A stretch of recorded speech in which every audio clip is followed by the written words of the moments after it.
Man, you are one pathetic loser. No offense. No, none taken. That is right, none taken. I am the Movie Moron, and this is the Movie Moron Podcast. With us, as always, is our practical co-host himself, Trevor. Hello. And our all-time guest, Tristan. Hi. And yes, I am Eastern Moore, your host. This week, we are doing something slightly different. There is a movie that is hitting Wichita local at the Tallgrass Film Festival. Film Center. Film Center, yes. Yes, Tallgrass Film Center this Friday, Saturday, and Sunday, so January 20th, 21st, and 22nd. And the director reached out to us and asked if we would talk about the movie. And he didn't say when or why or whatever. He just asked if we would cover it and talk about it. And so we're going to release it today so you guys can maybe hear about the movie and see if it's something you guys want to watch at the Film Center this coming up weekend. And if you're listening to this way later, you can. I'm going to give an email. He gave his email because I did an interview with Michael, the director. That will be at the end of the episode, so you can jump to that. I'll probably put it timestamped, so if you just want to listen to the interview or want to listen to the interview before you watch the movie, whatever, I can do that. You can just watch that. But he gave his email, so if you're listening to this way after it's already shown, you might be able to ask him where it's showing in the future, so that maybe you could go see it, or if there's any way to buy the movie if you are interested. I'm sure at some point that will be available, as he has 2 other movies that are on Amazon Prime, and you can also buy, I think, one of them on Vudu and stuff like that. So his movies have been available in the past. So if you miss it this weekend, there should be another chance. But yeah, I would suggest go watching it this weekend because we'll talk about it. And yeah, so that's what we're doing. There wasn't really any big feature film that came out in theaters, I don't think. Or no, yeah. This past weekend? Yeah, no, there was the Auto, Plane, and then House Party all came out. Yeah. People are loving Plane, man. I know, and it's making me sad. Oh. Because it looks so bad. Yeah, I also thought it looked bad. But we might release something on Wednesday or Thursday or something if we get to see something. Because we were going to release this as a bonus episode, but I contacted him. He wanted to do an interview, and it kind of worked out where I recorded with him today, and we wanted to be together. So this will just be our normal episode, and we'll try to review one of the other ones, or maybe a couple of them. I don't know. It doesn't matter. We'll do something, maybe. Very cool. Okay, so on to this movie. This is called Relative, directed by Michael Glover Smith. Michael Glover Smith, who is the guy that I chatted with. And he is a filmmaker out of Chicago. Chicago. Like I said, it's his. I think he said it's his 4th feature film. It's just he only has 2 that are available. At least what it sounded like. That's what on Letterboxd his film work is for. Mm-hmm. And he might have some shorts or such, but yeah, he says this is his 4th feature.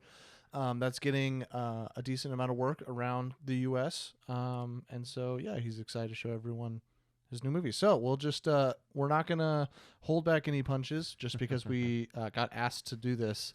I'm gonna set the precedent now. So if we do this in the future, everybody knows that we're not gonna say the movie's great if we don't think it isn't. You know, we're just gonna talk about it honestly and review it honestly.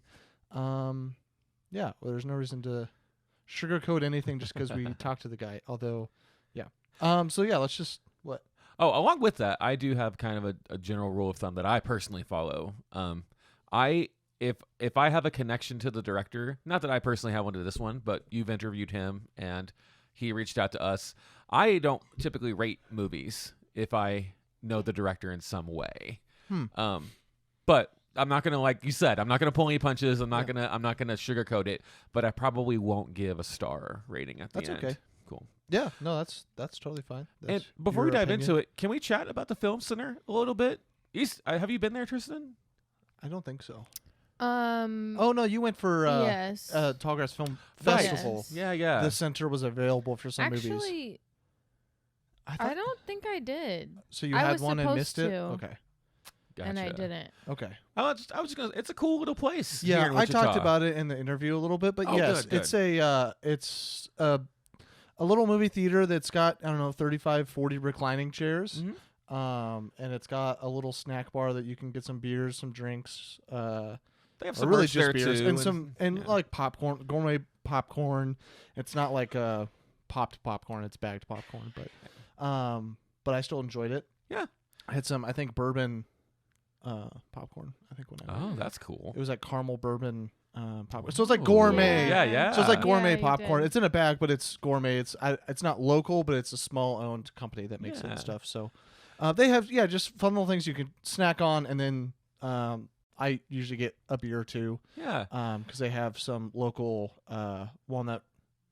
Yeah, they have the Walnut Valley? River or or Walnut Valley. yeah, and they have WBC. I Walnut usually River. yeah, Yeah, yeah. and I usually get the WBC V6.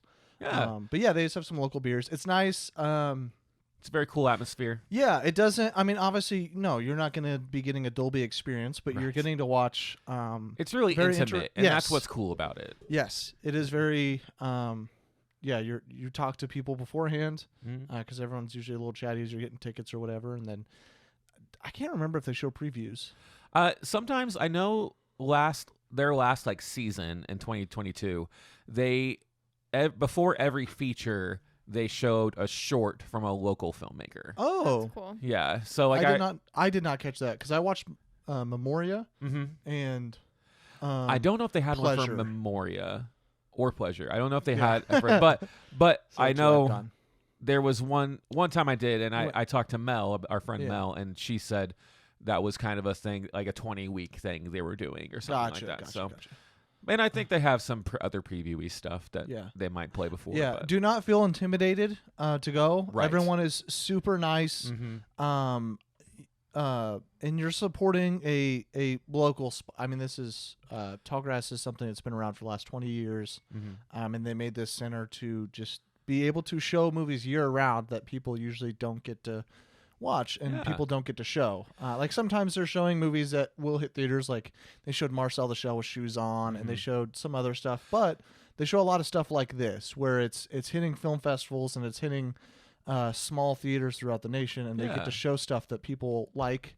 And I think they personally screen them first to see if it's something that they think Wichita might enjoy. So, Right. and this is a very Midwestern movie, so. Well, and it really Tallgrass, fits. their whole shtick is Separately. stubbornly independent. Yeah. Yeah. And so, like you said, if it kind of fits that mold, I think they're more likely to show it. Yeah. But anyway, sorry, I just wanted to give a little shout out to that place. I think it's over on like Second downtown Avenue or Wichita, First yeah. Avenue. Yeah, just I off of think- Main. Yeah, it's off of it's like the Lux.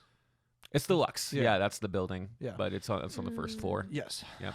But yeah, let's talk about the movie that we Yeah. watched. It has been about a week and a half, week and a half maybe. since we watched it. So it is I don't have the freshest memory on all of it.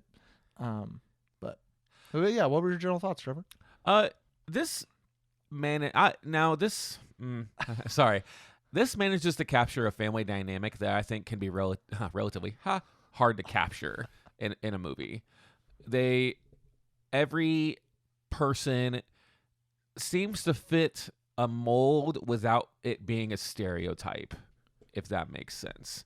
Everyone's got complications. It definitely teeters the line of a stereotypical characters and not. Like, you have very distinct characters, and it's hard not to just play into stereotypes. And they Right. do a good job of getting close to that line, but still being different enough where it's not just, you don't feel like it's just the Breakfast Club, you know, plug in characters. Not the Breakfast Club. I love that movie, but that created that stereotype. Yeah, So yeah. it's a little bit different. But yeah, they really teeter the line of like they're close, but it doesn't. They all feel original. And maybe even more into that is I was more impressed with that there's 6 or 7 like original characters, but I felt like I knew each one individually. They're different enough, and the screen time is shared between them enough that I wasn't confused or lost. I was never like, who's that person again? I don't recognize. But, yeah. yeah. And I feel like they did a good job of having, like, there are a distinct 8 to 10 characters that are like, there's not a real main character. They all are the main family. character. Yeah. And they do a good job of I don't know, of mixing, like, you don't, like, their goal is to make it where there's not a main character, and they accomplish that goal well. That's what I'm trying to say. They allocate the time to each character well. They have them together, and they also have them in groups, and then they have them by themselves to all get, what their interactions are together as a whole, as, like, just with some of their family members and how they are alone. Right. Yeah. The landscape. I mean, so we had kind of chatted before about this. I think, and I don't know for sure, but Chicago has a film, like, it has, like, this film engagement thing where you can apply for, like, grants, and I think this film is one of them. If it, like, showcases Chicago. Sure. So I think that's part of the we see some cool, like, local places and local shots of the city. I think we see, like, a college. You mentioned it with the railing. That was a cool shot. And then that place where they are eating food, where they meet to have pizza, is a real place in Chicago. Yeah, and so that was cool. I like seeing. Look like Chicago deep dish to me. Right. Don't they even mention that in the movie? Don't they talk about? Oh, maybe. Oh, Yeah. yeah, he does. Yeah. Yeah. You're right. But The cheese wasn't underneath the sauce. that's right. Weirdest thing in the world. Is that? I don't know if I could do it. I don't know if I can either. It's under the sauce. I was trying very hard not to ask Michael about the pizza. Oh, really? I was like, I kept on wanting to ask him about pizza. I was like, no, we're talking about a movie. Your movie. Stay on Hey, the track. pizza was pretty. They went back to that place a few times. That Yeah. pizza was a big part of it. Yeah, it looked like a cool little social club. Yeah. Mm-hmm. Yeah. Any more thoughts, or you want to go to Tristan? Oh, I mean, I do, but I thought I just don't want to talk the whole time. Okay, Tristan, what do you have? Some general thoughts? Yeah, I really like family movies. I am a sucker for we're all in this together type of things. Or what's that called? Trope? Is that Trope, what that is? Mhm. Okay. Look at me. High School Musical? Look at you. High five. Well, sure. Sure, High School Musical. Whatever. Anyway, we're all in this together. no, I know Okay. what you're Sweet. getting at. I just don't want to be known as the girl that is a sucker for High School Musical. It's on too here. late. Whatever. Anyway, I liked it. Relative. I liked it. I liked the little romance with the guy and the new girl. I thought, Benji and Helka? oh yeah, she had yeah. a crazy name. Oh, Holga. Hekla. Hekla. Hekla. Yes. Hekla. Yeah. Storm and Icelandic or wherever she's from. Yes. Yeah. No, it was a great name. Yeah. Yeah, and I enjoyed her character. Yeah. It just brought like a fun, different aspect. Mm-hmm. Like she seemed like a very fun, energetic, like interesting person. Yeah, and you definitely could have gone the route of this outsider coming into this family and been really weird and awkward. Yeah. Right. And they decided to create a character that would be fun like and really engaging. confident in herself. And Yeah. Yeah. And I think it was a positive overall for the film. Yeah. I agree. And that was really the only thing that got us outside of the family was that Mhm. fling. Mm-hmm. So I think it was also good to have, because I mean, don't get me wrong, I like the fact that we had this family interaction, all of them hashing out the complex things that are happening in their lives and whatever. But it is nice also to have that escape every once in a while. Yeah. As a watcher, not, I mean, as a person, you also like to be able to escape your family from time to time. But Yeah. yeah, watching the movie, it was nice to get away and then reconnect. Well, and what was reconvene. also cool was when he meets her again, and oh wait, are we doing a spoiler section No. to this? Okay. No, when we they, are doing a spoiler, so don't spoil anything. Oh, okay. Yeah. Shut your trap. Yeah. And I liked seeing the tension between the family because it's very real. I thought you said detention instead of the tension. Detention. the detention in the I mean- family. Someone kind of gets put on detention, I guess.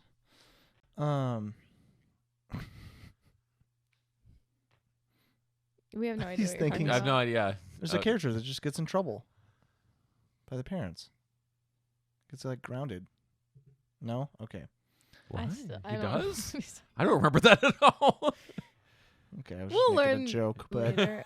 Oh, okay. Yeah.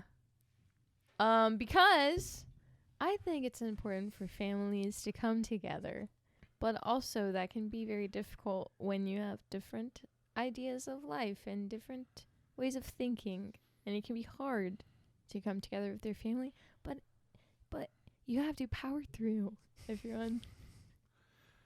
There you go. Yeah. No, Need some I liked powerful it. music behind that. Yeah. That was my inspirational quote about the movie. very inspirational. We are very inspired to now power through. Consider me Mhm. inspired. Color me inspired. Well, I guess I'll go here. Go for it. No, I very much enjoyed it. This is that's just a movie that's right up my alley of just character driven. Slice of life. Yeah, slice of life, character driven. It feels very relatable. I don't know if I feel like most people can connect with at least one of the characters and something that they're going through and how they're processing it and such. And so I feel like that was really good. And it's a benefit of having so many characters is that you can create characters that are relatable to most people. It's hard to do that with one character. Like maybe Worst Person in the World did it the best, but but when you only have one character, it's hard. When you have multiple, it makes it a little bit easier. And they did a really good job of creating everybody that still feels like a family, like they feel like they are related, Yeah. but also feel very different because Yeah. families are different. Everybody's different in the family, and there are things that clash, and you fight, and you make up. And I think it does a good job of showcasing that tension, but then the love also of that. Everybody's dealing with drama, and you're fighting with your family all the time. But at least you hope in most families that you can still Power through. or that you can continue to still love your family through the hardship. And it also does a really good job of just showing like that everybody's dealing with struggles, and some people communicate them differently. Yeah. And deal with them in different ways.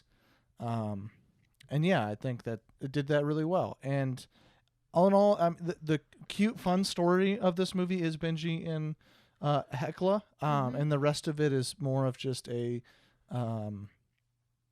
something you relate to, and you like seeing them. Not necessarily resolve anything, but move past it. yeah. Yeah. I feel move like forward. Move forward. That's a good way. they played into the what's that called? Don't know. Like the firstborn, secondborn, middle child. Oh, yeah. stuff. Yeah. I know. I know don't what know I'm what the talking word is either, but the stereotype of Yeah. first, middle, last child kind Yeah. of thing. I mean, they didn't do it a lot, but that shows through in this. Right. Too, I Especially, think. well, kind of once again, back to Benji's character, him being the youngest. And his is the only one that they really talk about the most often. Because I think they mentioned he's like a surprise child or Mhm. something. And so he's got the biggest age gap Mhm. between his 3 or 4 older siblings. So, Yeah. I think the cast in this is really good. There's, I think there's some people that are stronger than others, but I did want to mention most of these people, obviously, you probably aren't going to have seen in Right. other things. However, he did get 2 people that have been in movies and TV show for a long time. oh, nice. Both parents, the mom and the dad. Okay, the dad looked familiar to yeah. me. Wendy Robbie was famous from Twin Peaks. back in the Okay. day, and has done some other stuff throughout the years. I see final, or what is that? The one you're on right there. The People Under the Oh, I Stairs. thought that was Ghost Ship. No, very similar poster. Yeah. But just a few things throughout history, and she's done some good stuff. And then the dad was Francis Guinan. He was in Hannibal? Yeah, he's in a lot of stuff throughout the years.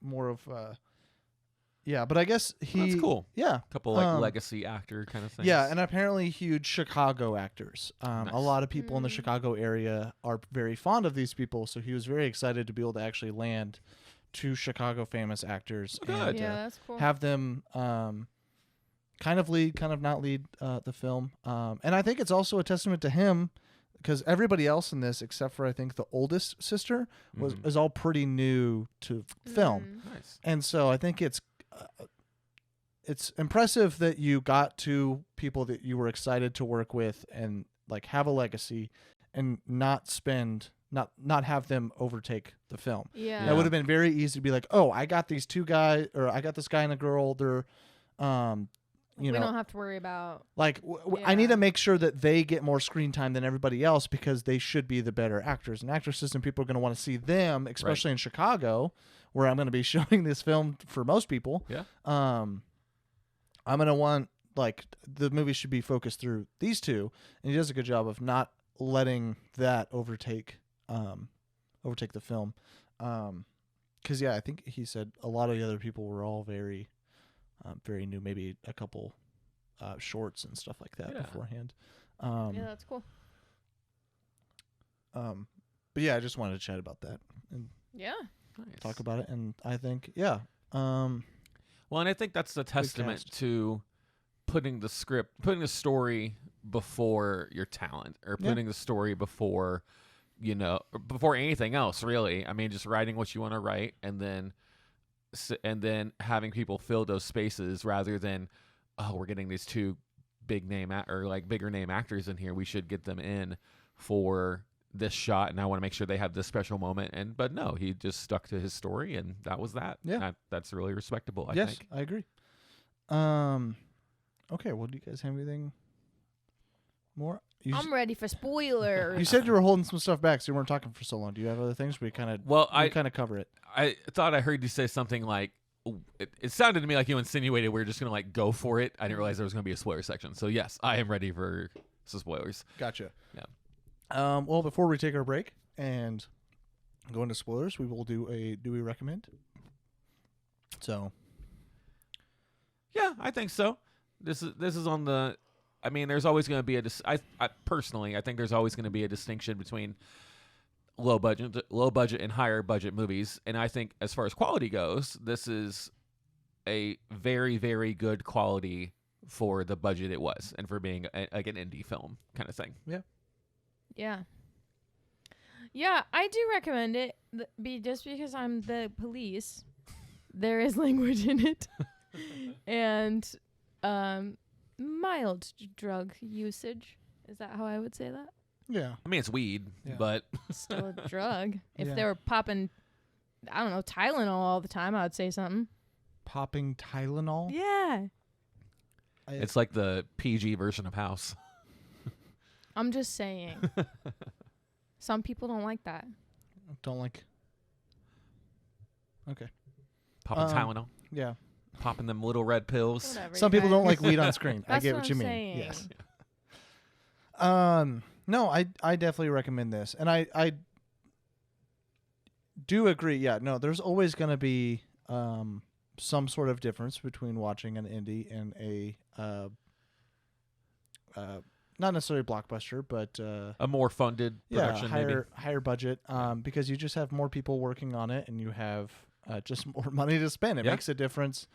However, I think he knows exactly what he was doing with the movie and stuck to a story that would fit what he could afford, kind of. Yeah. I don't think that's why he wrote this or anything, but he doesn't try to do anything that he can't with the budget that he had, and I think it fits really well. Yeah. Um, Well, another thing we kind of, at the end of this, when we were watching the credits, speaking of being fiscally responsible with your productions, almost all the music in this is listed in the credits, and it's all like licensed under public use, blah blah blah, or used with permission from blah blah. So good on him for like having that wide range of music, and I mean, either not paying for it or paying very little for it. Like, good on you.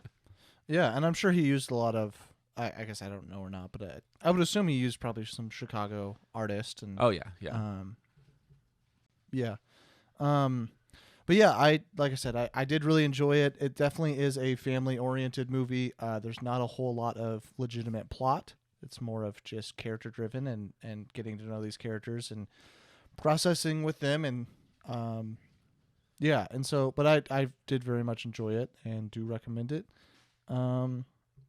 Yeah, the only thing that I thought was there was just some acting stuff that was a little off here and there, but for the most part, the cast did. Pretty good. Yeah, pretty good, especially when there's nothing else carrying your film, but just you. Yeah. So that probably made it even harder on them, but yeah. So that's about it for the spoiler-free part of the review, and then we're gonna take a little break and we'll dig into the spoilers and then interview after that, and that'll be it. Great. All right, and we're back after that short little break. We're back.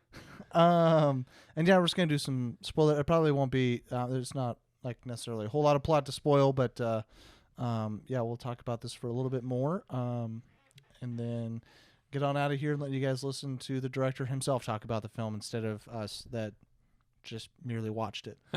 So yeah, you had something that you wanted to talk about with. Oh yeah, so.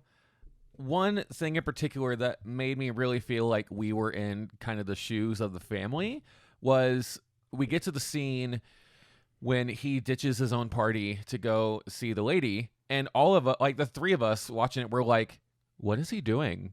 Why is he? And then he brings it up to his lady, to Hecla, who was also like, what are you doing? Why are you? And so I thought that was a neat little, and trick's not the right word, but it was a neat little like way to have us connect with this new character and get her more involved in the story. Yeah. But also, I mean, college kids, you don't care about family when you got a girl involved. You'll do anything if you feel fling, if you feel like something's happening. Yeah. So, my biggest issue with this whole thing, I kind of have two. One of them is the political talk. Usually when movies do take a stance, and we've talked about this before, when movies take a stand against things, it's a lot more subtle and it's a lot more it's a lot more discreet without giving it away straight up. But in this one, not saying, I mean, whoever you voted for, it's whatever, it's all in the past now, but like there's like a dialogue moment in here where I don't remember what he says, but they're like, and they voted for Trump, and it's supposed to be this like moment, you know. Yeah. And then there's another line where he says something like, at least I didn't raise them Republican, or something like that. And that kind of talk seems more divisive to me than unifying. And I mean, you could take that as you will, but that's just kind of how I took it. I thought it was just a little too direct, I guess. No, it definitely is. The only counter I would have is that is how people talk. Yeah, and that's fair. If you're trying to like, and there's something to be said for making a stand and being like, this is what I believe, and I'm using this platform to show that. Yeah, I just see it as in like, okay, so these people are from Chicago, in the city, and like, people in cities do act like you are evil if you don't align perfectly, and like, so I tried to just like not. I actually tuned it out. I don't remember that at all, but I probably tuned it out specifically because it would have made me mad. But also just if we're taking a family that's far left leaning, they are going to speak that way towards people, and that's just the world we're in. And it does suck. Like it is just more divisive, but it is what it is. Hopefully, will change. And I like our family is kind of like that when we're all together, like we would say things in our family just for the joke of it, and not like we wouldn't say those things around anybody else. That's You know fair, what I and mean? it could be like a legitimate like joke, like, oh yeah, at least we didn't raise them Republican. But then if their family member was Republican, like you wouldn't just disown your child. It was just like, well, I'm not Republican and I don't like Republicans, so I made the joke because we're all not Republicans. But you know, Right. if it did, then And I you think, know, it is but what it is. I was leaning toward Yeah. what you're saying, Trevor, when we were watching it. Like I for said, sure. I actually don't remember any of it. So and all that to say, I think that this small conversation we just had about that goes to show, once again, you know, this guy put the story first. He put his character's ideals first, and like I said, I think that ultimately is good. However, with the script still, on another note, some scenes in this, I was just kind of like, you could cut this and it would be fine. The library scene in particular with the Kindle stuff, yeah, I forgot about that. Yeah, it's not even really worth talking about because nothing happens. I think it's just supposed to be a funny bit. You did say that this is something about the Chicago Film Institution or something, and so maybe that library has Maybe some they need to significant. show the library. Yeah, that makes sense. Yeah, I don't know. I'm just speculating here. I mean, that's a good because point. yes, that scene was, I think, 7 seconds of nothing really happening other than a joke. Yeah, it was a setup and a joke for its own merits. Yeah, but that would make sense if they needed yeah. to show that. And when location. the rest of the film has comedy in it that doesn't feel like a forced bit, Mhm. it doesn't fit the rest of the film. So, Yeah. so yeah, hey, sometimes it's hard just cutting stuff. Yeah, If maybe they that's filmed another minute and a half there, and they didn't want to scrap the whole scene too. I Right. mean, he told me Yeah. that the film was longer, and like every film. Well, yeah, right. Any film that you see that's an hour and a half, which this is actually 2 hours and 15 minutes that they cut Right. to an hour and a half. Yep. A 4 hour or 3 hour film is actually 4.5 hours, and they cut it down to 3 hours. Like, Yeah. you film way more, and the script has a lot more to it, but then you have to go through and honestly look at what needs to stay and what's pivotal and what's not. Mhm. And so, Yeah. maybe, That makes sense. but no, yeah. Yeah, it was kind of so left field. But Yeah. so I'm talking some smack. However, the scene with the brothers, him up on the balcony and Benji on the sidewalk is really powerful, I think. Yeah. And I mean they are just kind of yelling at each other, but that's what brothers do. Mhm. And it like you don't I think it's even mentioned like this that kind of that classic trope of like, well, we're just dudes and this is how we talk Yeah. kind of thing. And so I was, because it was nighttime, or it looked nighttime. I'm like, why are the neighbors not telling them to quiet down?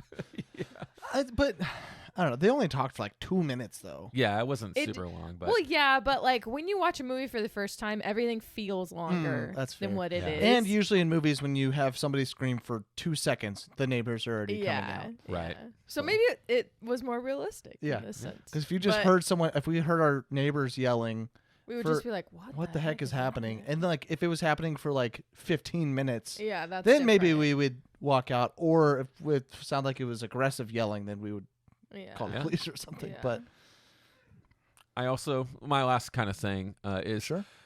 I enjoyed that every member of the family had their own conflict that like we said they kind of progress through and move past, doesn't necessarily get resolved, but they find a new avenue, except for the sister who left her husband and kids at home, Mm-hmm. because the last scene we see with them is a little confusing. Yeah. She looks sad to be home because she cries in her car or something, doesn't Yeah. she? Yeah. Yeah, and then the way her husband like greets her on the shoulder it's confusing. I think it's just the Yeah. best way to describe it. Sure. I thought for sure he was cheating on her. Or maybe abusive or something. Yeah. Michael actually talks about that a little bit. Oh, he good. says Oh, it's his good. favorite scene of the movie. Oh. Because it kind of like, there's not a lot with that character throughout the movie. Right. Yeah. And then he says with that scene, a lot of people wonder why they left it on the scene of the girl that nobody really like, that doesn't talk much. Yeah. Mm-hmm. It's because once you see that scene, you understand that her home life is probably worse than anybody else's, and she's not the one that's complaining throughout the film and asking for help Okay. from her parents and such. Sure. Whether it's cheating, whether it's abusive, or they're just possibly getting a divorce, and she's just not saying anything. Right. Or that's just an awful. Is she the oldest child? Yeah. See? Yeah, saying. and so I was gonna just let you listen Yeah. to Michael say it, but That's fair. now we're chatting on. I was like, well, I might as well just say it. Yeah, no, I- that makes a lot more sense. I will say on the other side of that, though, I think that's great that was the intention. I still think it comes across confusing. Yeah, and That's fair. I mean, I didn't see it as like legitimately confusing. I Mhm. just saw it as in like it's just something that he doesn't want it to be said. Okay. It's more of just something isn't right, and Yeah. and he says like when you rewatch the film, you might notice that she is a That's character fair. that's in the background and such. Mhm. I did notice throughout it that she was more so taking care of her parents and doing whatever her parents Yeah. wanted And she her was to do. talking a little bit more to the brother, I think, wasn't she? Yeah, Or she was was that the other being sister? more of a supportive Yep. person throughout it. Yeah. Yeah, and I kind of said that. Yeah, it makes sense because some people, the way that they deal with, like, they don't ask for help from other people when they're dealing with Yeah. things because they also don't want to be a burden on other people, especially when they see their family that are also going through all their own things. They don't want to just add on top of it. So, That's fair. so yeah, I understand. Like maybe if we were to watch it, you Yeah. guys would think, Sure. or we would all think differently. But yeah, that's why he said it was his favorite scene in the movie. One of But also my if you- favorite scenes. Yeah, go for it.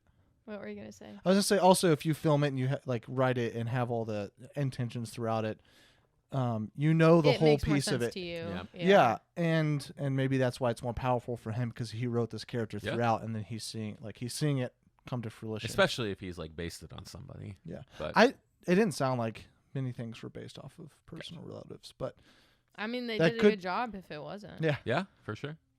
what were Which you gonna say? Your favorite favorite scene, scene? One of them, because I struggle with commitment. Not in my marriage, everyone. Okay. So Well, that's a relief. it's when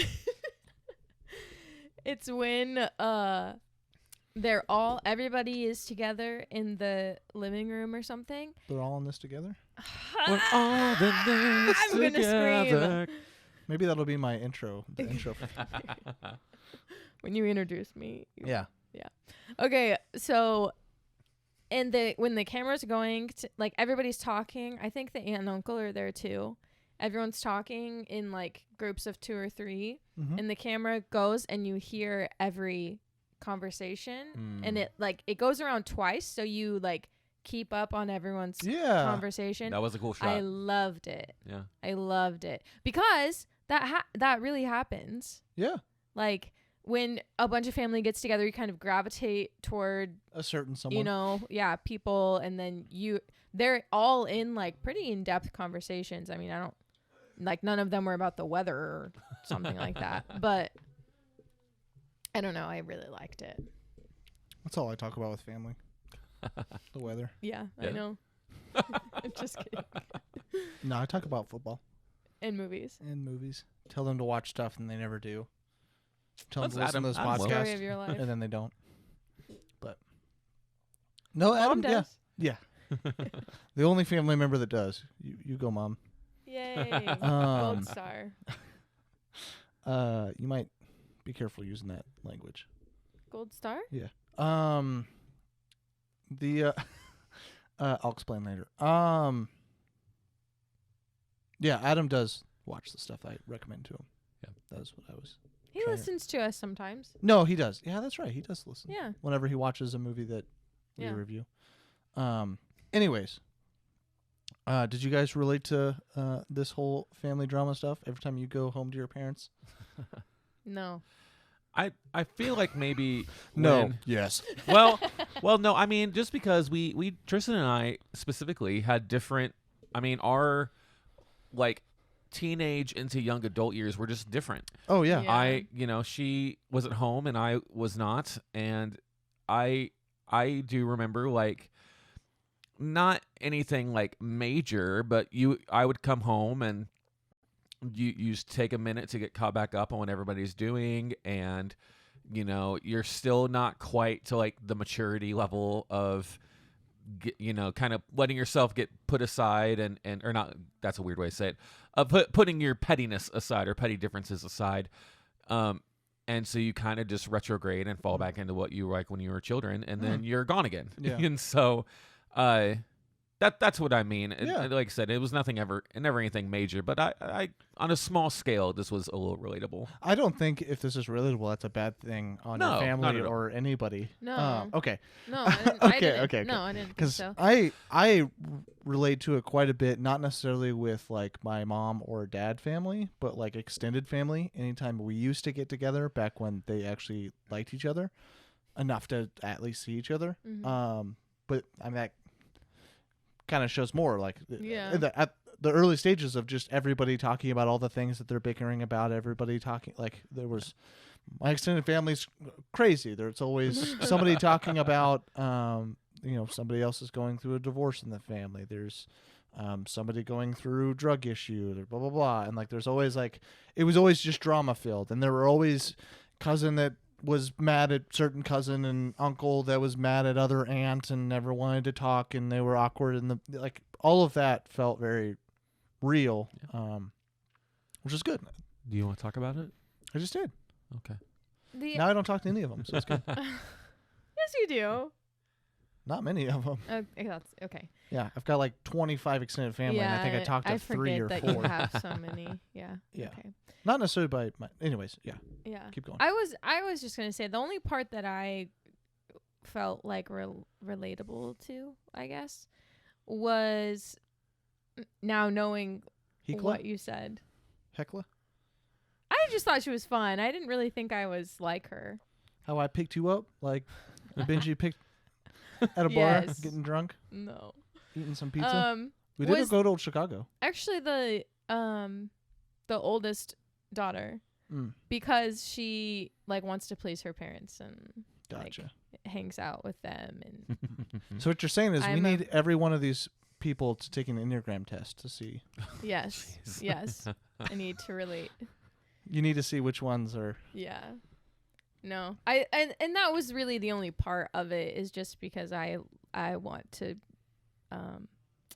do the quote unquote right thing, and that in my childhood was whatever my parents said. Yeah. So Yeah. And I figured you might also relate with just parents changing. There was a lot of that. Yeah. The yeah. kids dealing with like, why aren't my parents the same way that they were when Yeah. I was living here and now I'm 28 or whatever. Yeah. So, well, you guys got any last minute things you want to say? We got to wrap up for Trevor to leave, and I don't think we have. I have much one more. more thing. Go for it. When the parents announced that they were moving, and then all the kids like freaked out, I was not expecting them to. First of Oh, I all, for sure was. you were I kind of was too. Yeah. really? Selling just a because house in this economy? Yeah, well, and it was kind of, I mean, with the secrecy of it, I kind of felt like, Yeah. okay, they're probably not going to react the way that we're I feel wanting like them at to this react. point, if you're a parent or whatever and need to downsize or have to, you like sell your house to your kid. Do not sell your house to just some random. Really? Well, and I've also heard if you're going to sell it to your kid, keep it in your name. Yeah. Because there's some tax Gotcha. stuff, you can get breaks and things like that. Gotcha. So, Just because it's so hard to get houses now, like Mhm. you might as well just. And when they bought that house, they bought it for Yeah. $25,000 in 1965. yeah, and it's huge. And now it's going to be easily over 100. that house is probably a $580,000 house or whatever in Chicago. Yeah, that's fair. And so it's like, if any of your kids want to live in Chicago, Yeah. like it's going to be impossible for them. Not impossible, but so much harder for them to get that house. So our parents that are moving, Tristan and Issa might be looking for a new place. No, Not they also another just bought window. that house. Yeah. It'd be different if they had bought a house, 40 years long ago, time and ago. you guys grew up in it and stuff like that. That's what I mean. You might as well keep that stuff in house. So. Right. I also thought it was funny right after that everyone just started spilling the beans. Yeah, right. They're like, Yeah, that well, was we'll fun. just take this opportunity. What else you got? Next person? Okay. Nobody said they were pregnant. That's True. usually That's true. that's usually the go-to. Somebody's pregnant. Yeah. Helka should have just done it as a Worded bit. it out. Hekla should have done it as a bit. Yeah, she would have probably. Yeah. I know. Probably. Yeah. Well, if we're all saying Okay. something, I'm pregnant. Benji's like, what? Okay. Well, that's it for today's episode. Thank you guys so much for stopping in. We're going to be doing an interview right after this ends, so just keep on listening. Interview with Michael, the director. And yeah, like I said, go watch this at Tallgrass Film Center, January 20th through the 22nd. Tickets aren't anything crazy. So yeah, go support the film and watch it and support Wichita businesses, which is Tallgrass Film Center. Yeah. And if you like it, you can go check out his other stuff on Amazon Prime and a few other places. And then, yeah, he told me to put his email in the description. If you guys have any questions for him, if you have questions about how he filmed it, whatever, anything that you don't get from the interview that I had with him, because I'm not an interviewer. If you have anything, he said he would be more than happy to write back and talk to you guys about the film. So he's a history teacher, or film history teacher. So he loves talking about cool. film and stuff, and he does his own movie critic stuff. Like he writes for a website and critiques film. So yeah, thank you guys so much for listening. Listen to this interview with the director, and we'll see you guys next time. All right. Well, welcome back, guys. Like I said, we were going to do an interview with the director himself. So say hello, Michael. Hello, Easton, and the rest of the Movie Moron podcast crew. Thanks for having me on. Of course.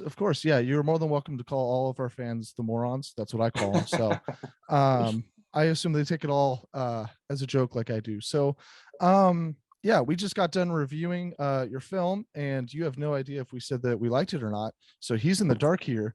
Yeah, but kind of nerve-wracking. But no, I'll let you know. We all very much enjoyed it. Everybody listening has already heard us talk about all the things that we loved about it. This is definitely a movie that fits what I like about films and what my wife really likes about film. It's a little out there for one of my co-hosts, but I think he still really enjoyed a lot of the aspects that you got to show on screen and stuff. So we're just going to ask a couple questions and kind of talk about the movie and the process and all of that as a independent filmmaker. Yeah, I just think it's really cool. So this did have a dedication at the beginning, right at the top. Was that some sort of like an inspiration, or was it just like something that happened during the process? So I kind of want to hear some details about the dedication, but also just what was the inspiration for this movie in general? Yeah, well, the film is dedicated to a guy by the name of Milos Stalik, who was somebody who was very instrumental in helping my filmmaking career. I met him in Chicago a few decades ago. He owned a movie theater and also a video rental store called Facets Multimedia. Okay. We're actually going to be screening there in Chicago on January 27th.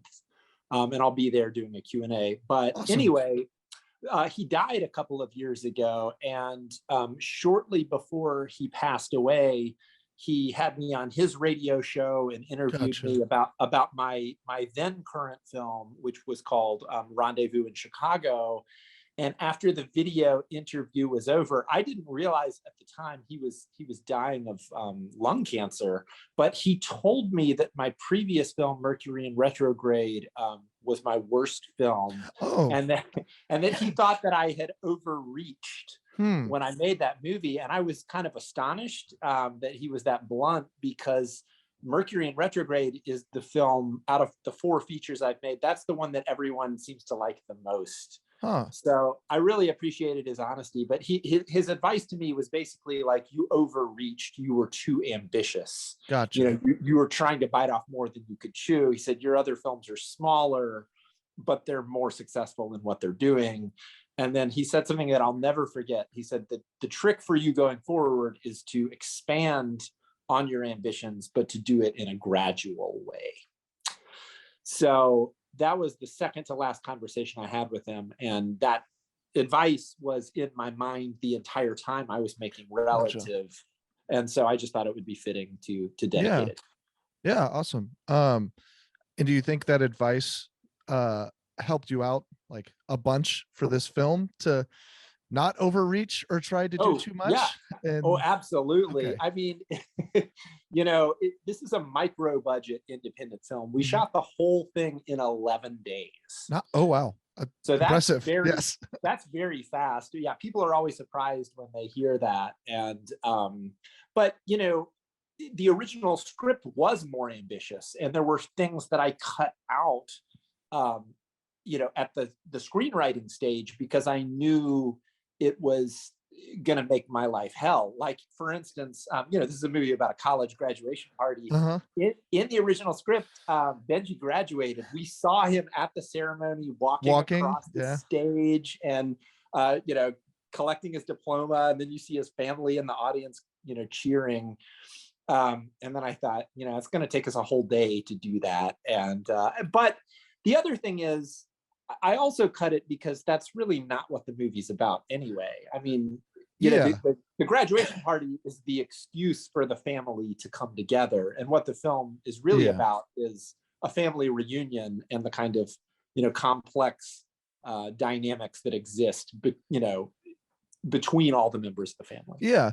And it's kind of like when you have a micro budget, you have to think about, like, okay, would that scene have been interesting? Sure, it would have been fun to shoot, would have been cool to put in the movie, but how much time, how much money would that one scene, and then what does it ultimately add to the movie? And I don't think it doesn't need something like that, because you do have because that's not the purpose. And those are things you have to think about. I mean, if you have a bigger budget, it's not, you can just throw away these off scenes and it doesn't matter. But I think that's an interesting thing about indie films in general, is everything has to be so purposeful.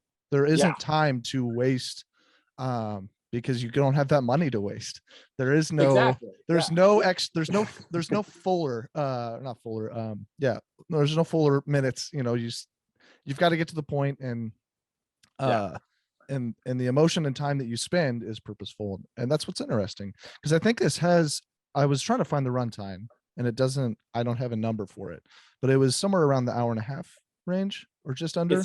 It's 97 minutes. Okay. With credits. Yeah. Without credits, it's about 93. Okay. Yeah. And which I think is a perfectly length film, in my opinion. I mean, I can go for some longer stuff, but this is very compact and does take the time, because it is a very emotional film. And so it does still pause to take the time to let you sit in the feelings that our main characters are processing, because there's a lot of emotional processing happening throughout the movie, and all of your actors do a really good job of showcasing that as well. That can be very hard when it's nothing but there's nothing else to really add to the emotional weight other than how they perform.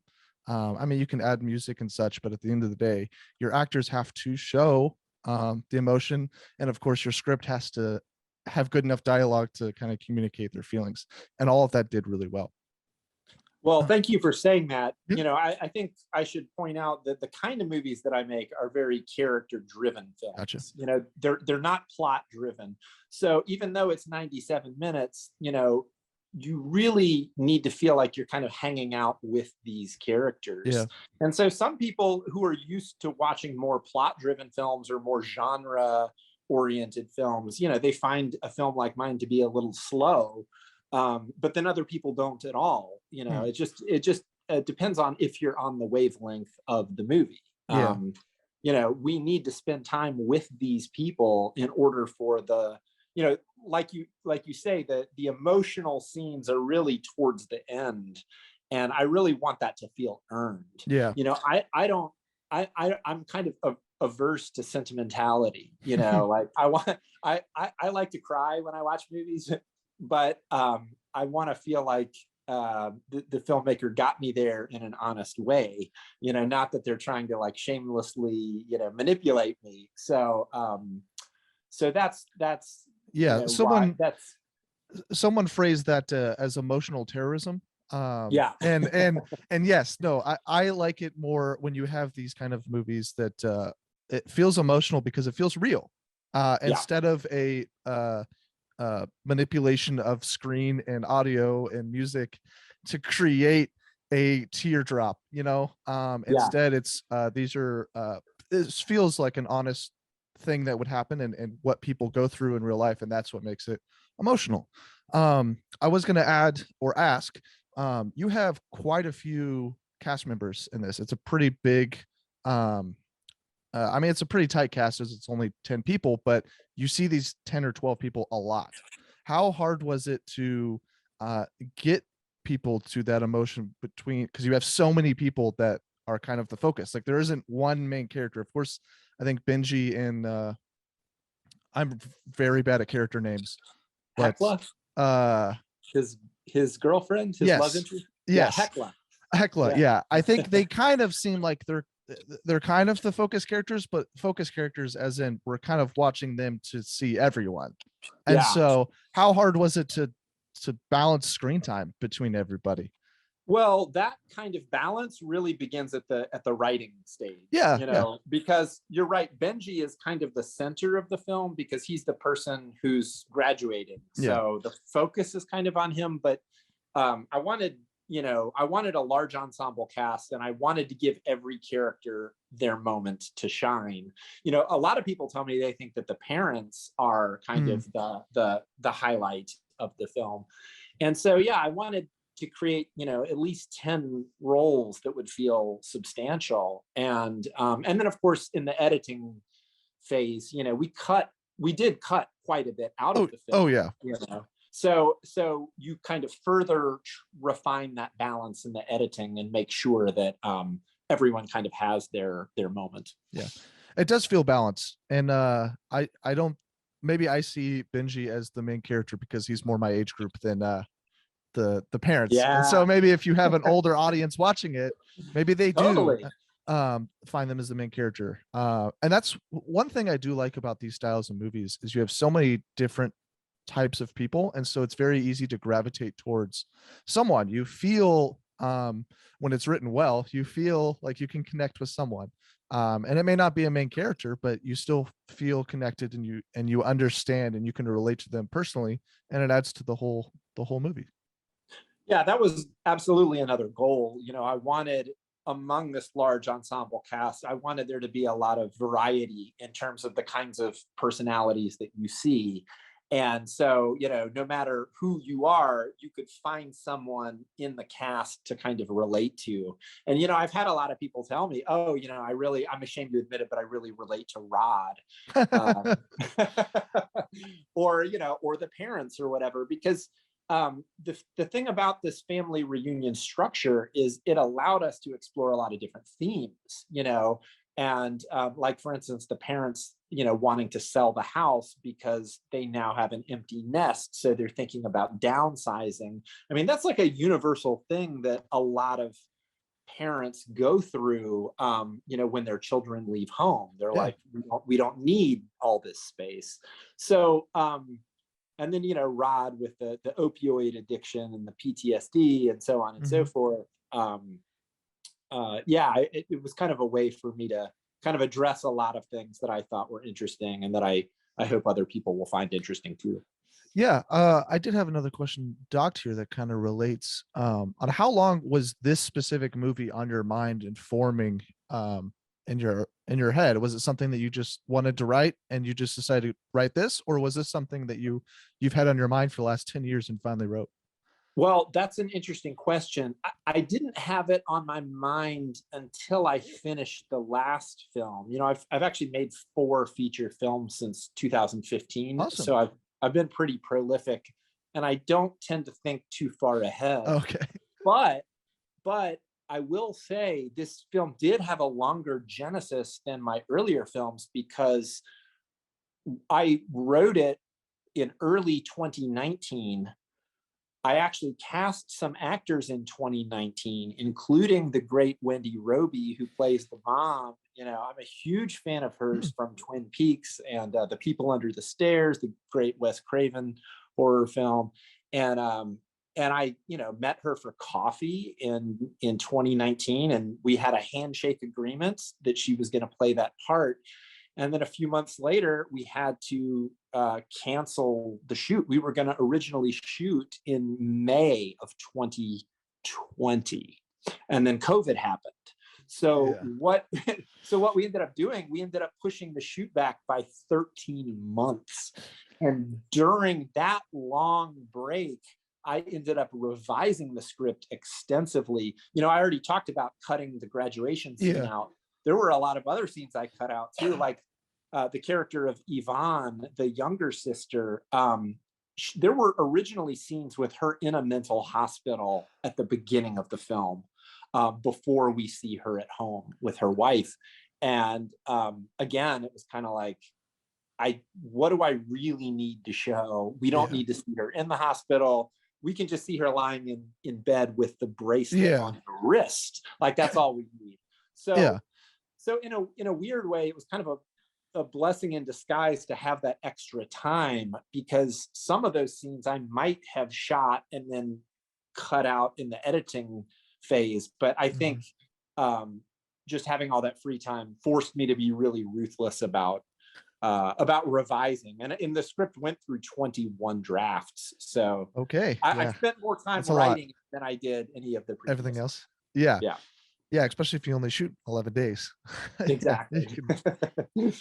Like I've said before, I did really enjoy this cast. Were a lot of these people, or some of these people, people that you already knew and have worked with, friends with, or was this more of a audition and hiring process, or was it kind of a mix of both?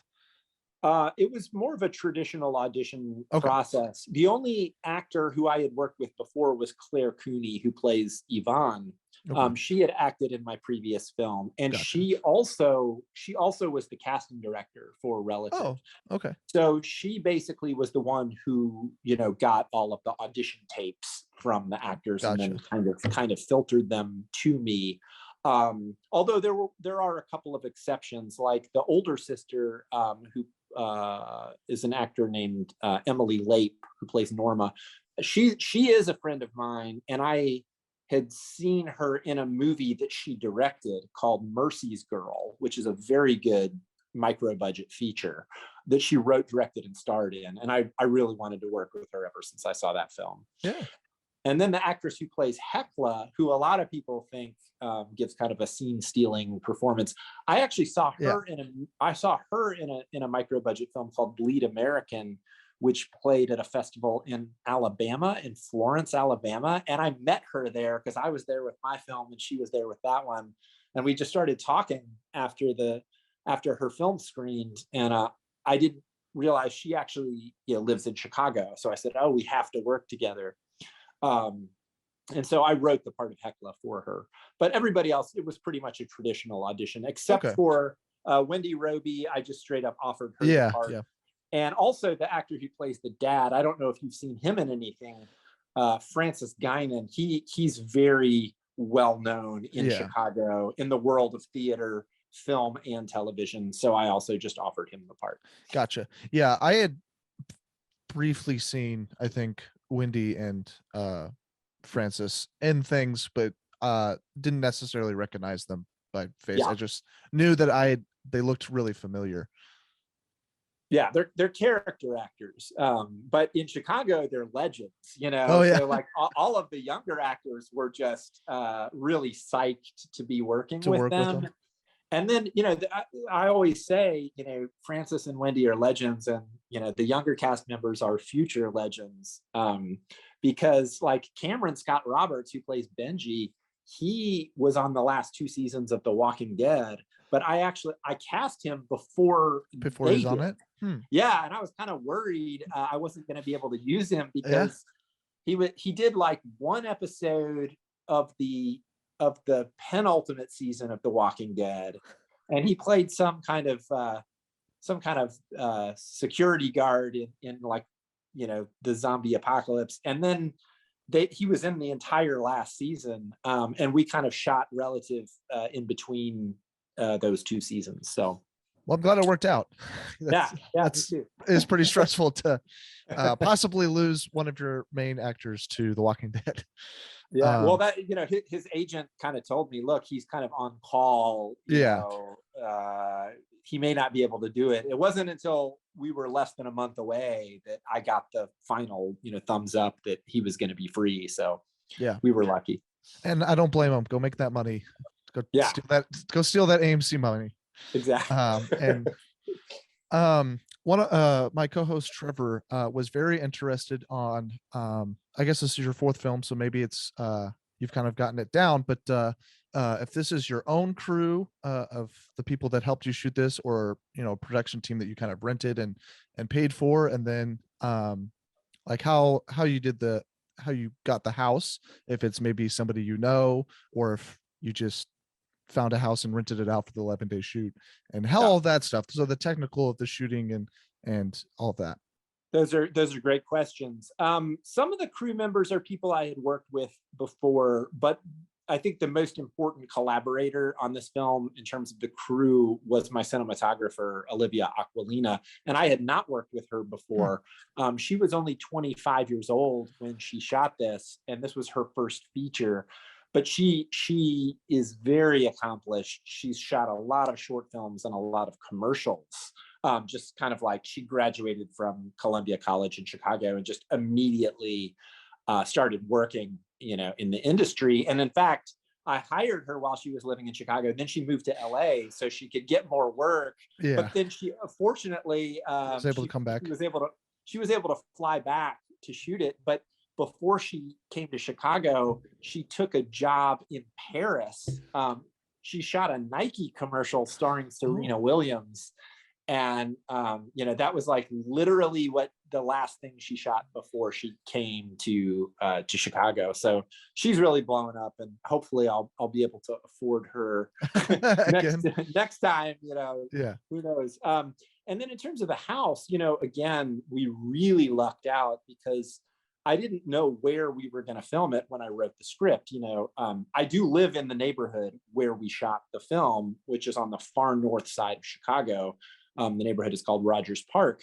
And it does have a lot of beautiful old Victorian homes. So when I wrote the script, I described the main house as being this beautiful old Victorian house, but I didn't know which one it was going to be shot in. And then fortunately, a friend of mine was walking her dog one day down the street, and she saw a guy coming out of this house. And she started talking to him. I think he started talking to her about her dog first. And then she said, hey, a friend of mine wrote a script that takes place in a house like this. Would you ever consider, giving it up for a movie? And he said, yeah, sure. So she literally just pulled out her cell phone, took a couple of pictures of the house, emailed them to me. And I was blown away because it was it was perfect. Yeah. And that house, I later learned, is actually a very historic house in Chicago. It was built in 1893.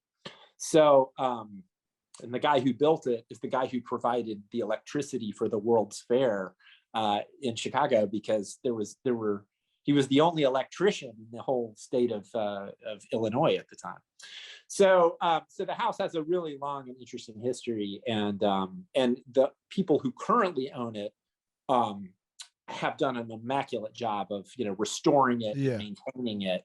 And so but then the interesting thing was, once we got permission, we did pay them a small location fee, and we were in that house for 7 days. And they could not have been more gracious about letting us shoot there. Like, we were there 12 hours a day every day, and they were watching and they were interested. They never complained, and but we did have to kind of alter the script to make it fit the location. That's the other thing. It's kind of like you do that with actors. Sometimes you tailor the role to the personality of the performer, but you do it with locations too. Like the scene where Benji and Rod get into that huge fight where Rod is on the second floor smoking a bowl, and Benji comes home drunk from the bar. Originally that took place on the front porch, because I didn't know there was going to be a second floor porch. And then as soon as I saw that, I thought, oh, we have to use this. It's too good. So I think that just is more visually interesting. The fact that these two guys get into this vicious argument and, you know, they're like yelling up and down, that just, I think, makes it more cinematic. No, it definitely does. It was a great shot. Yeah, that was a great scene. I'm out of scripted questions. This is my last scripted question. And then we can kind of keep shooting and talking until we want to end it. But what is one thing that you wanted people to walk away from when they finish watching this film? Whether it's an idea, an emotion, feeling, question, inspiration, whatever. Like, well, to kind of piggyback on something I said a little bit earlier, I mean, I really just hope that people find something in the film that they can relate to. And, you know, hopefully that will be a cathartic experience for them. Because, you know, the whole reason why I decided to tell this particular story is I was thinking about my own family and the kind of, you know, complicated emotions that I have whenever I go back home. Because my family, they all live in the South. They live in North Carolina and Florida. And, you know, I only see them once or twice a year. And so it's always very emotional for me to go home, you know, and a lot of those relationships are complicated. And so I really wanted to just capture that feeling in an honest way. And my favorite scene in the whole film is the very last scene where Norma goes home. And a lot of people, you know, have told me they find that scene surprising and they're not sure why I ended on her when she seemed to be less substantial than the other characters. But to me, it's the most important scene in the whole film. And hopefully, if you're watching it correctly, you'll kind of maybe rethink her character and rethink maybe that she had a lot going on in her life too.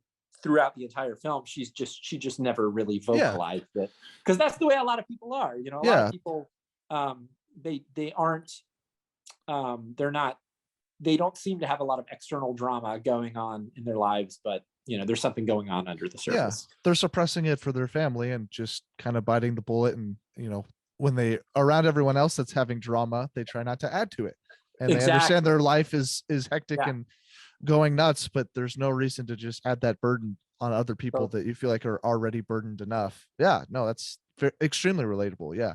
I would have to, I watched this, I think a week and a half ago, so I don't specifically remember what happened there, but I would have to revisit it to see exactly the point that you're saying. Please do. Yeah.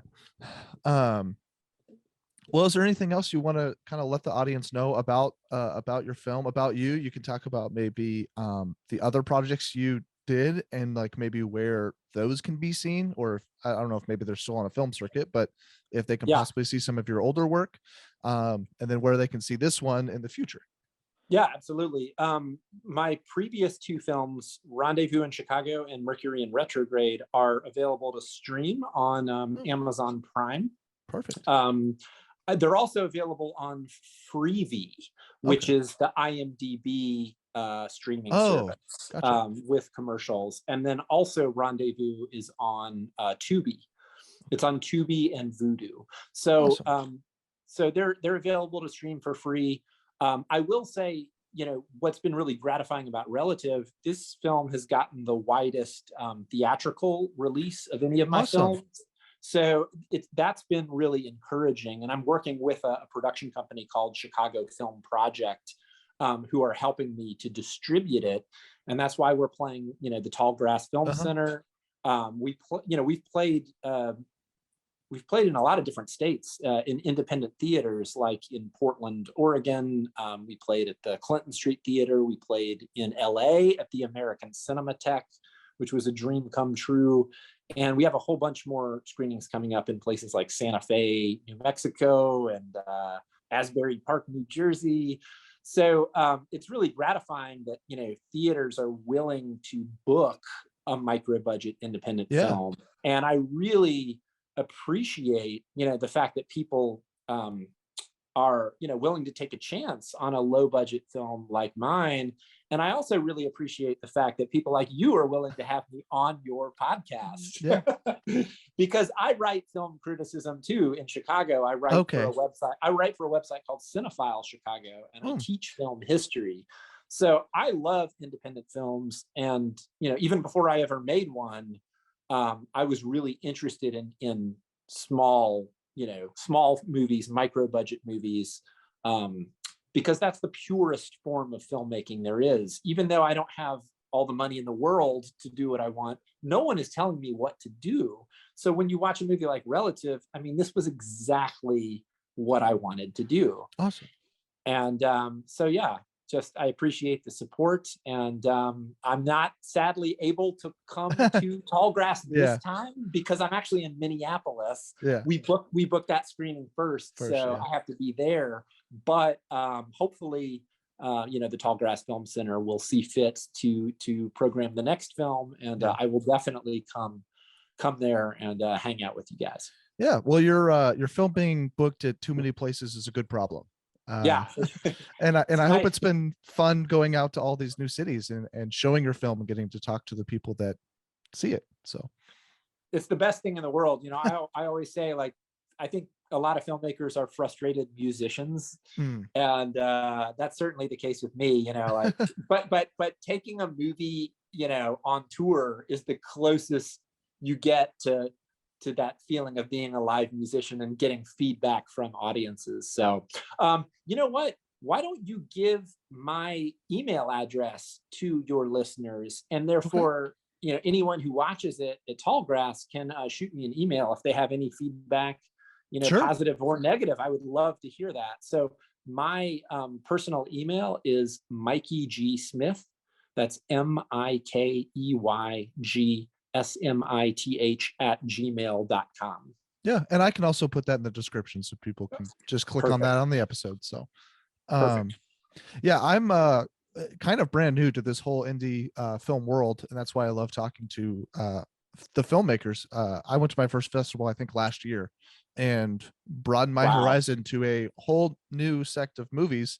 And that was just because of this podcast. I mean, I started doing the podcast, and we usually do not necessarily blockbusters, but stuff that hits our theater just once a week. But then it got me connected to people in Wichita that like Tallgrass Film Center, Tallgrass Film Festival, and Sunback Film Festival. That's a city just outside of Wichita. And it just kind of wrote me in, and they're just like, they'll take anybody that's willing to watch. And I just love movies enough that I'm like, yeah, I will give any movie a chance. And a lot of these movies have much more emotion because it's passion projects for a lot of people. It's they get to make one or two movies and they're just their passion projects, or people that have the talent and can do good stuff. They just don't necessarily have the money to do it, but they're gonna will their way into making the movie they want. And I love getting to see it, and it's such a great way to see things that one you wouldn't necessarily normally see at a bigger theater, but you also not everything fits you perfectly, but you're also going to find things that really hit you and strike you that, yeah, you would never get the chance to see otherwise. So yeah, it's a new experience for me over the past, I think, year and a half of watching, you know, 300, 400 indie films between shorts and features. But yeah, because we kind of created as a job, because we're the podcast, we watch everything. So it's you see a lot of different projects, and it's really cool seeing everyone's vision. So yes, thank you so much for coming on, Michael, and talking about your film.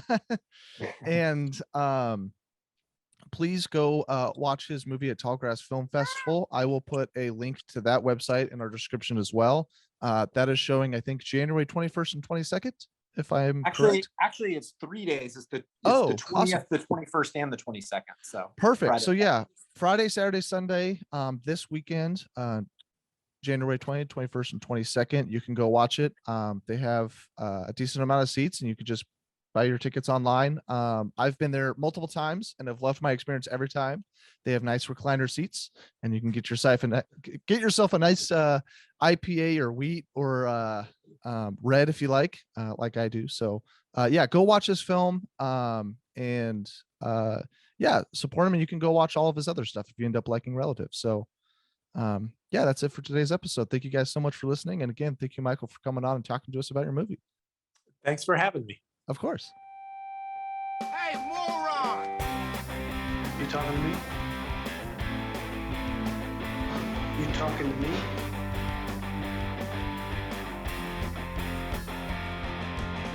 And there seems to be no sign of intelligent life anywhere. Hello? What an idiot! Well, what do you expect? I'm the movie moron.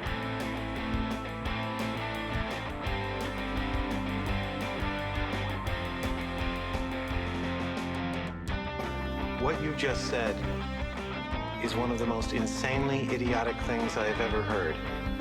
Don't call me stupid. Oh, right! To call you stupid would be an insult to stupid people! I've known sheep that could outwit you. Yeah, well, you know, that's just like, your opinion, man.